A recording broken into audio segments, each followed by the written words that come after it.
Hello guys, मैं अमित कुमार और आप देख रहे हैं अमित एसोसिएट। तो आज हम लोग सीखेंगे ITR5 कैसे फाइल होता है और किस लिए फाइल होता है। ठीक है, तो अगर आप लोगों को वीडियो से कुछ भी सीखने को मिलेगा या फिर आपको कुछ भी फायदा होगा तो please like and subscribe my channel. तो चलिए स्टार्ट करते हैं। हम लोग ITR5 का यूटिलिटी ओपन कर लेंगे। पार्ट ए जनरल 1 में जाएंगे हम लोग। यहाँ पे आप लोग को डालना है वही पार्टनर्स का डिटेल्स, जो भी पार्टनर का डिटेल है, नाम हो गया, नाम, pan, address, phone number, email ID, ठीक है, स्टेट, जो भी आपका है वो डाल सकते हैं। आपका डेट ऑफ इंफॉर्मेशन, जो भी आपको डिटेल्स मांग रहा है वो डालेंगे। नीचे आएंगे हम लोग। नीचे फिर क्या करना होगा, नीचे हम लोग को वही करना होगा। अगर हम लोग पहले टाइम से पहले फाइल करें तो ऑन बिफोर, आफ्टर करें तो आफ्टर ड्यू डेट। तो अब तो 19-20 का आफ्टर ही होगा, टाइम तो खत्म हो गया। अब यहाँ पे ये हो गया। अब यहाँ पे हम लोग पार्टनरशिप फर्म का फाइल करें तो यहाँ पे नो करेंगे, ये सब नो करेंगे। ये रेसिडेंशियल स्टेटस में रेसिडेंट करेंगे सिर्फ, बाकी सब में नो करेंगे हम लोग। ठीक है, नेट थोड़ा स्लो इस वजह से टाइम लग रहा है। ठीक है, यहाँ पे हम लोग सब नो करेंगे। सो जहाँ भी सिलेक्ट का ऑप्शन आ रहा है, जहाँ पे भी आप ये स्टार मार्क का ये है, जहाँ पे कंपलसरी है वहाँ पे हम लोग सेलेक्ट को नो कर देंगे। ठीक है, अब यहाँ पे मेनली आपको यहाँ पे देखना है। यहाँ पे क्या करना है, अगर आप ऑडिट करवा रहे हैं 1 करोड़ से ऊपर का टर्नओवर है तब यस करेंगे, नहीं तो नो करके आगे बढ़ जाएंगे। ये तीनों में नो करेंगे तो आगे ऑप्शन नहीं आएगा भरने का। अगर आप ये तीनों में यस कर देंगे तो आपको ऑप्शन आ जाएगा भरने का, जैसे हो गया ऑडिट रिपोर्ट का डेट, ऑडिटर फर्म का नाम, पैन वगैरह सब डालने होगा। इसको नो करेंगे, बाकी इसको छोड़ देंगे, स्किप कर देंगे। इसमें मेनली आपका पार्टनरशिप का डिटेल्स डालना है, जो कि वही सब है, जो एड्रेस है वगैरह। अब पार्ट ए जनरल 2 में जाते हैं। जनरल 2 में जाएंगे हम लोग, एक मिनट, पार्ट ए जनरल 2 में जाते हैं। तो पार्ट ए जनरल 2 में ये सब अभी ऑप्शन नहीं आ रहा है, इस सब में नो ही करना है। ठीक है, अब यहाँ पे आपको करना क्या है, यहाँ पे पार्टनर्स का डिटेल्स डालना है। जो भी पार्टनर्स का डिटेल्स है, हमारे 3 पार्टनर हैं, तीनों का नाम, एड्रेस, सिटी, स्टेट, कंट्री, जो भी है, पिन कोड, परसेंटेज, पैन, आधार नंबर, ये सब स्टेटस जो भी है आपका बन रहा है वो आप डाल देना है आप लोग को, तीनों पार्टनर का। फिर ये सबको नो कर देना है। ठीक है, जहाँ पे भी ये सेलेक्ट करेगा नो करना है। यहाँ पे आपको बिजनेस का डिटेल्स डालना है, जैसे कंस्ट्रक्शन हो गया या ट्रेडिंग हो गया, कुछ भी हो गया वो डाल देंगे। अब हम लोग आएंगे बैलेंस शीट पे। बैलेंस शीट पे क्या है कि 2 तरह का बैलेंस शीट है। एक है आपका जो प्रॉपर तरीके से बैलेंस शीट बनता है, जो कि बड़ा बिजनेस वालों को बनता है एकदम, जिसका कम से कम 10 लाख 20 लाख का जिसका टर्नओवर हो, उसको 20 लाख से 10 लाख 20 लाख से टर्नओवर के आगे का बैलेंस शीट प्रॉपर तरीके से बनता है। तो यहाँ पे पूरा बैलेंस शीट डालेंगे हम लोग। ठीक है, और अगर आप बैलेंस शीट मेंटेन नहीं किए हैं, देखिए यहाँ पे नो अकाउंट केस, छोटा मोटा कंपनी या कुछ उस साल कुछ आपका सेल वगैरह नहीं हुआ, बैलेंस शीट नहीं मेंटेन किया, तो आप यहाँ पे 4 सिर्फ कॉलम डाल सकते हैं, डेटर, क्रेडिटर, स्टॉक और बैलेंस। जो भी अगर आप नहीं है तो 0 डाल सकते हैं। ठीक है, जो भी आपका है, अगर है तो ठीक है, नहीं तो 0 डाल सकते हैं। फिर हम लोग नेक्स्ट बढ़ेंगे। फिर अगर आप मैन्युफैक्चरिंग कंपनी है, मैन्युफैक्चर करते हैं, तो आप मैन्युफैक्चरिंग डेटा डालेंगे, जैसे कि ये ओपनिंग रॉ मटेरियल, ये ओपनिंग वर्क इन प्रोग्रेस, जो भी आपका डायरेक्ट एक्सपेंस हुआ, जो भी आपका एक्सपेंस हुआ, बैलेंस शीट जो भी के मेंटेन के हिसाब से, जैसे आपका जो भी आपका account book of account maintain हुआ है उस हिसाब से आप डाल सकते हैं मैन्युफैक्चरिंग। और ट्रेडिंग में भी वही सेम केस है। ट्रेडिंग में भी आप वैसे ही जो भी आपका मेंटेन हुआ है बुक्स ऑफ अकाउंट के हिसाब से वो आप डाल सकते हैं। ठीक है, सेल ऑफ गुड हुआ या सेल ऑफ सर्विस हुआ, जो भी हुआ डाल दीजिएगा।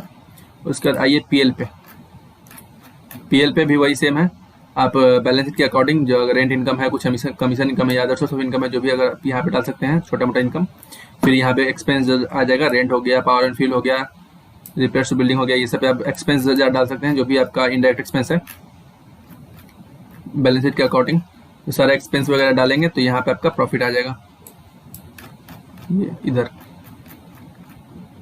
ये इसमें आपका प्रॉफिट आ जाएगा। प्रॉफिट नीचे, हाँ, प्रॉफिट बिफोर डेप्रिसिएशन टैक्सेस, फिर डेप्रिसिएशन डलेगा, इंटरेस्ट डलेगा, उसके बाद प्रॉफिट आफ्टर टैक्स आ जाएगा। ठीक है, और अगर आप बुक्स ऑफ अकाउंट मेंटेन नहीं करते हैं तो आप यहाँ पे वही टर्नओवर डाल दीजिएगा। अगर आप कैश में टर्नओवर करते हैं तो आप यहाँ पे डाल सकते हैं, अगर आप बैंक में टर्नओवर है आपका तो यहाँ पे डाल सकते हैं। ठीक है, छोटा मोटा जिसमें आपका, जैसे कि समझिए कि आपका साल भर में 50,000 का सिर्फ टर्नओवर हुआ, तो क्यों आप बुक्स ऑफ मेंटेन करेंगे, आप सीधा डाल दीजिएगा इसमें। छोटा मोटा के लिए कोई दिक्कत नहीं होता है। ठीक है, और आपको पता चला कि इस साल कुछ काम नहीं हुआ तो भी आप ऐसे ही डाल सकते हैं, कोई जरूरी नहीं है पूरा भरने का। ठीक है, तो आप डाल के आगे बढ़ जाइएगा। यहाँ पे टर्नओवर डालना है आपको, यहाँ पे आपको ये ग्रॉस प्रॉफिट डालना होगा। देखिए यहाँ पर ग्रॉस प्रॉफिट हो गया बी नंबर पे, और सी नंबर पे आपको एक्सपेंस डालना होगा, जो भी आपका इंडायरेक्ट एक्सपेंस हुआ है वो डाल के आपका प्रॉफिट आ जाएगा। फिर हम लोग नेक्स्ट आएंगे हम लोग सीधा यहाँ से जाएंगे हाउस प्रॉपर्टी। ये दोनों को स्किप करेंगे, ये दोनों में कुछ नहीं करना। ठीक है, इस हाउस प्रॉपर्टी पर अगर आपका हाउस प्रॉपर्टी से कुछ इनकम है तो हाउस प्रॉपर्टी का एड्रेस वगैरह डालेंगे, यहाँ पे अमाउंट डालेंगे, टाइप ऑफ हाउस प्रॉपर्टी डालेंगे। जो भी अगर दो तीन हाउस प्रॉपर्टी है आपका तो ऐड प्रॉपर्टीज करेंगे, नहीं है तो नेक्स्ट बढ़ेंगे। इसमें भी आपको कुछ नहीं करना है।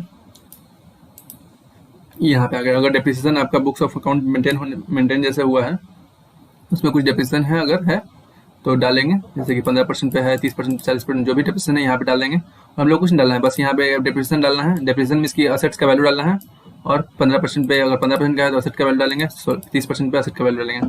अब ये देखिए अगर पूरे साल का है तो यहाँ पे डालेंगे। और ये है जैसे कि होता है कि मेरा लास्ट ईयर तक का क्लोजिंग हो गया, ये असेट्स हो गया 5 लाख, तो हम लोग क्लोजिंग 5 लाख डालेंगे। अगर हमारे साल भर में कुछ 6 महीने के लिए, मतलब 6 महीने के बाद कुछ हम लोगों ने परचेज किया है, सॉरी 6 महीने बाद नहीं, साल भर के लिए, मतलब कि जैसे कि 6 महीने से ज़्यादा, मतलब कि अगर 5 लाख रुपये क्लोजिंग हो गया, उसके बाद फिर अगले ही महीना में इस साल के अगले ही महीना में हम लोग कुछ परचेज कर दिया है, तो यहाँ पे डालेंगे 180 दिन से ऊपर, मतलब कि 6 महीने ज़्यादा का अगर हमारा सेट हो गया तो हम लोग यहाँ पे डालेंगे, ठीक है। इन द सेंस कि कहने का मतलब यह है कि 5 लाख हमारा क्लोजिंग हो गया, 5 लाख हमारा लास्ट ईयर से निकल गया है, इस साल हम लोग कुछ खरीदे हैं तो ये डालेंगे, यहाँ पे डालेंगे अमाउंट, ठीक है। और अगर इसमें एक और ऑप्शन आता है कहीं पे, हाँ यहाँ पे, अगर ये जैसे कि ये हो गया, आप लास्ट ईयर का हमारा 5 लाख क्लोजिंग हो गया, इस साल हमने 1 लाख का मशीनरी परचेज किया और 6 महीने से ज़्यादा हो गया उसका, इन द सेंस कि अगर हमने क्लोजिंग बैलेंस हो गया 1 अप्रैल को, मेरा ओपनिंग बैलेंस हो गया 5 लाख और मैंने 10 अप्रैल को कुछ परचेज कर लिया, तो वो तो पूरा साल का काउंट होगा, इसलिए हम लोग 180 डेज पे एबव मोर देन 180 डेज पे करेंगे।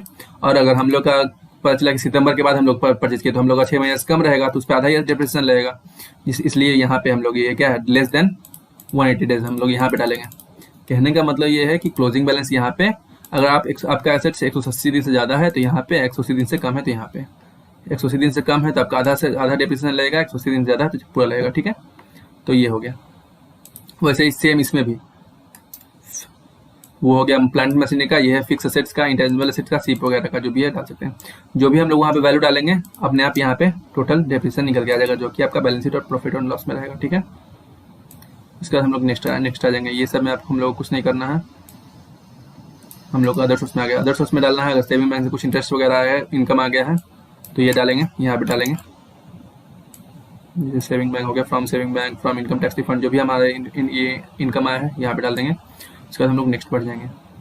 नेक्स्ट बढ़ने के बाद ATG में कुछ अगर हम लोग ने डोनेशन कहीं पे किया है तो ATG में डालेंगे, नहीं डाला है, नहीं किया तो आगे बढ़ जाएंगे। फिर हम लोग सीधा ये आ जाएंगे शेड्यूल EI में, और हमारा कुछ एग्रीकल्चर इनकम हुआ है, खेती बाड़ी से इनकम कुछ हुआ है तो यहाँ पे डालेंगे, जो कि सारा एग्जाम्प्ट हो जाएगा, ठीक है। हम लोग नेक्स्ट पे आ जाएंगे। उसके बाद शेड्यूल GST पे हम लोग यहाँ पे GST नंबर, हम लोग ऐसा कुछ काम करते हैं जिसमें GST नंबर का जरूरत पड़ता है तो GST नंबर डालेंगे, और उस GST नंबर से जितना भी टर्नओवर हुआ है वो डाल देंगे, मतलब वो डाल देंगे, ठीक है। नहीं तो हमारा फर्म है, हमारा फर्म 3 तरह का काम करता है तो हम लोग 3 तरह का GST नंबर अगर लिए हैं तो 3 तरह का यहाँ पे करेंगे ऐड कर करके, ठीक है। पहले ये डालेंगे, उसके बाद ऐड होगा। जितना भी हम लोग के पास GST नंबर है उस फर्म के नाम से यहाँ पे डालेंगे, ठीक है।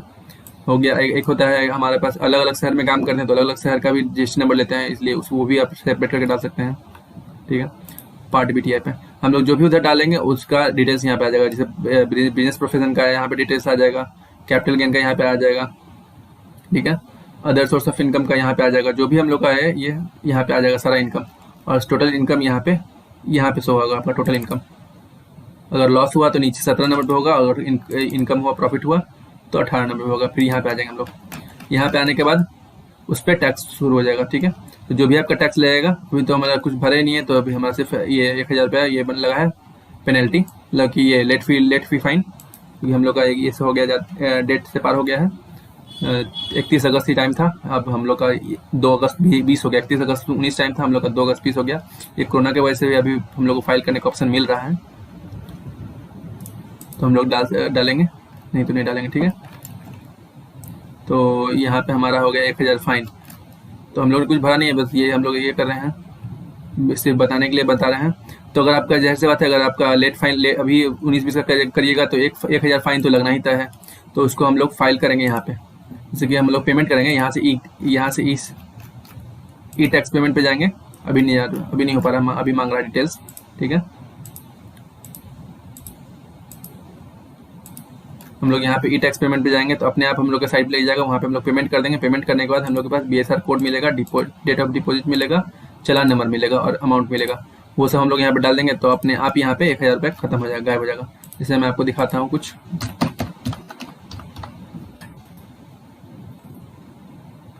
एक सैंपल करके।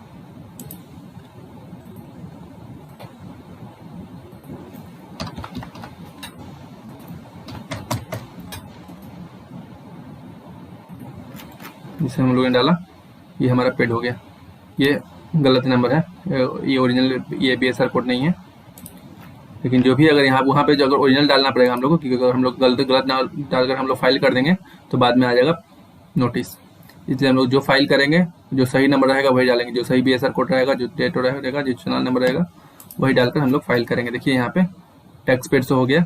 अब यहाँ पे हम लोग को बैंक अकाउंट नंबर डालना है, यहाँ पे IFSC कोड डालना है, यहाँ पे बैंक का नेम डालना है और इसको टिक करना है रिफंड को, नहीं तो नहीं फाइल होगा। यहाँ पे आपको नो कर देना है, ठीक है। अब हम लोग नेक्स्ट पे आ जाएंगे। यहाँ पे हम लोग अगर कुछ TDS कटा हुआ है तो यहाँ पे TDS का डिटेल्स डालेंगे। 10 हो गया, अमाउंट हो गया, जो भी अमाउंट हो गया डिडक्शन ऑन हैंड, जितना भी डिटेल्स कटा हुआ है वो डालेंगे, जितना पे TDS कटा है वो डालेंगे, कौन सा इनकम हेड ऑफ इनकम है वो डालेंगे, ठीक है। TCS में भी वही है, नेम ऑफ कलेक्टर, ये टैन नंबर, जो भी जिस चीज से कटा है उसका डिटेल्स डालेंगे। 26 एस पे आपको सब दिख जाएगा, उसी बेसिस पे अपलोड डाल देना है। वेरिफिकेशन पे आ गए हम लोग, यहाँ पे डालेंगे उस पार्टनर का जो आपने इनकम टैक्स के टाइम उसको प्रिंसिपल पार्टनर बनाया था। जैसे कि अगर आपका 3 पार्टनर, अगर आपके कहाँ ये पार्टनरशिप फर्म में तीन पार्टनर है, ठीक है। एक पार्टनर को आपने मेन पार्टनर बनाया है, वो इनकम टैक्स साइट पे प्रिंसिपल पार्टनरशिप का जो होता है ना, जैसे कि 3 पार्टनर है तो किसी एक को प्रिंसिपल पार्टनर बनाया था, ठीक है। तो वो जो भी उनको प्रिंसिपल बनाया गया है उन्हीं का नाम रहेगा, उन्हीं का पिताजी का नाम रहेगा, उनका क्या है, मैनेजिंग पार्टनर है जो भी है वो डिटेल्स रहेगा, उनका पैन नंबर जाएगा, ठीक है। ये सब कुछ डिटेल्स भरने के बाद हम लोग यहाँ से सबमिट कर देंगे।